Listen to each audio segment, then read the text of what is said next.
January 1953. In Great Britain began like any other harsh winter of that era. The country was still living in the shadow of post-war reconstruction, coal smoke over the cities, old valve radios in living rooms, and a firm belief that Britain's nature was predictable. No one suspected that an perfect storm had already formed over the North Atlantic. Meteorological conditions had aligned into a unique, deadly combination. A deep cyclone, born off the coast of Iceland, began to move rapidly southeast. Under normal circumstances, it would have passed by, but that day, a powerful high-pressure zone over the Azores blocked its path, forcing hurricane-force winds to literally squeeze into the narrow space of the North Sea. This created an effect that scientists would later call a storm surge, a massive body of water driven by winds exceeding 120 miles per hour could not retreat back into the ocean. It became trapped in a funnel between the east coast of England and the shores of the Netherlands. The situation was exacerbated by the full moon. The moon's gravity caused one of the highest tides of the year. When this spring tide met the giant wave raised by the storm, the water level rose an unthinkable 5 to 6 meters above normal. On Saturday, January 31st, residents of coastal towns in Norfolk and Lincolnshire went about their business. The radio broadcasted football news and light music. Although the wind was picking up and the sky had taken on an ominous leaden hue, there was no official flood warning. In those years, early warning systems were practically non-existent. The embankments protecting the coast had been built decades ago from earth and stone. They were designed for a strong storm, but not for an assault by the entire ocean. While people were brewing their evening tea and going to bed, a wall of freezing water, invisible in the darkness, was already silently approaching the shores, preparing to unleash thousands of tons of fury upon unsuspecting towns. It was the calm before the most terrifying night in the modern history of the kingdom. Around 6:00 p.m. on January 31st, 1953, the sea stopped being merely restless. It became uncontrollable. The first strikes of the elements fell on the northern coast near Lincolnshire. Huge walls of water, driven by hurricane-force winds, began to overtop the crests of the sea walls. The earthen embankments that had protected farmlands and homes for decades were not designed for such a load. Under the colossal weight of the salt water, the soil soaked through and turned into sludge.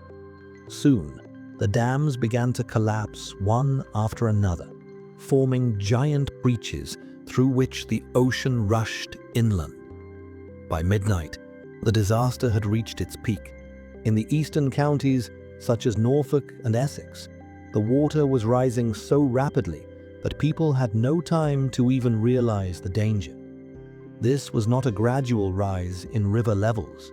It was the instantaneous impact of an icy wall. Water burst into houses, blowing out windows and doors.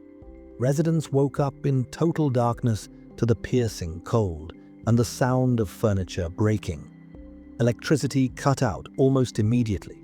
Substations were flooded, and power line poles were toppled by the wind. The towns plunged into a gloom where only the roar of the storm and cries for help could be heard. The situation was complicated by the fact that telephone lines were severed, and the police could not coordinate actions. In some villages, the only way to warn people was the whistles of constables, but their sound was drowned out in the crash of the waves. People tried to escape to upper floors, but old brick houses could not withstand the pressure of the water and literally crumbled into piles of debris. Thousands of people found themselves in icy water, the temperature of which was close to zero. Many died not from drowning, but from hypothermia in the very first hours. At sea, the situation was no less tragic. Ferries and fishing vessels were tossed onto the shore or sunk right in the harbors. It was a night of absolute human helplessness in the face of enraged nature. As the morning of February the 1st finally dawned over the east coast of England, the survivors were met with a scene resembling a war zone. Vast territories, over 160,000 acres of fertile land, lay buried under layers of salt water and silt. The statistics of that night are harrowing. 307 people perished on land, and over 200 more lives were claimed by the storm at sea, including the crew and passengers of the MV Princess Victoria ferry. Approximately 32,000 people were evacuated, losing all their possessions in just a few hours. More than 24,000 homes were severely damaged, and hundreds were completely swept away, leaving behind nothing but bare foundations. The elements did not choose their victims. In some towns, such as Canvey Island, the water rose so quickly that 58 people died instantly, mostly the elderly and children who could not escape their beds. Massive damage was inflicted on agriculture.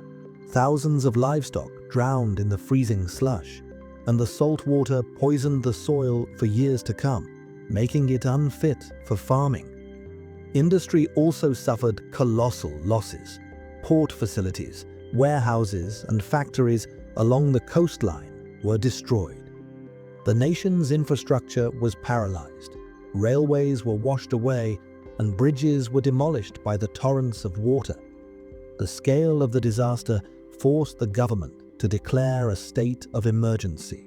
The military, volunteers, and the Red Cross worked at the limit of their strength, rescuing people from rooftops and treetops.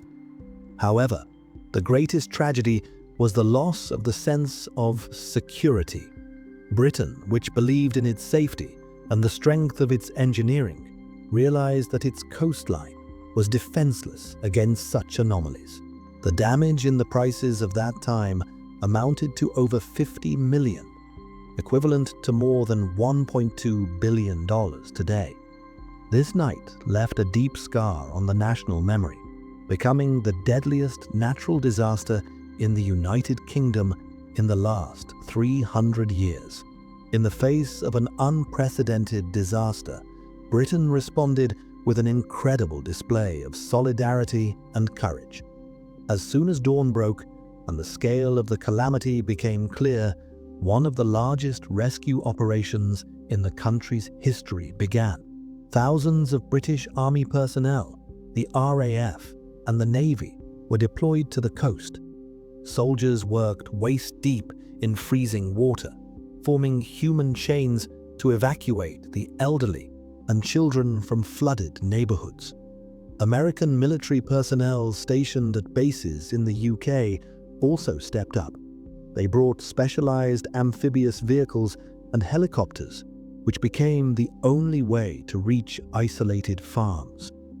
The heroic deeds of ordinary people hold a special place in the history of that night.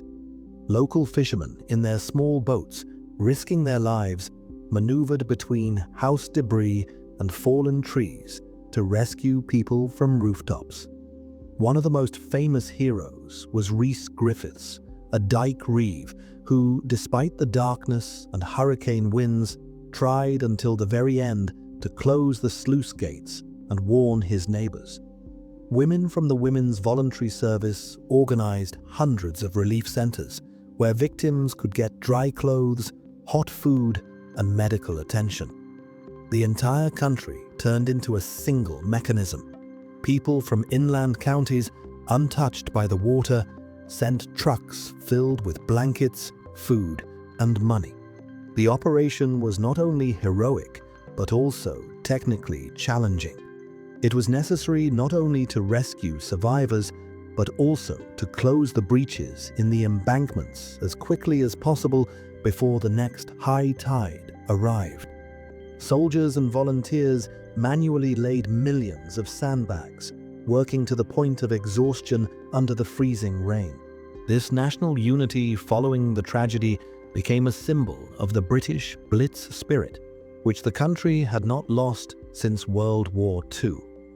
It was thanks to these efforts that even greater casualties were avoided in the following days, when the storm began to subside, but the threat of new flooding remained.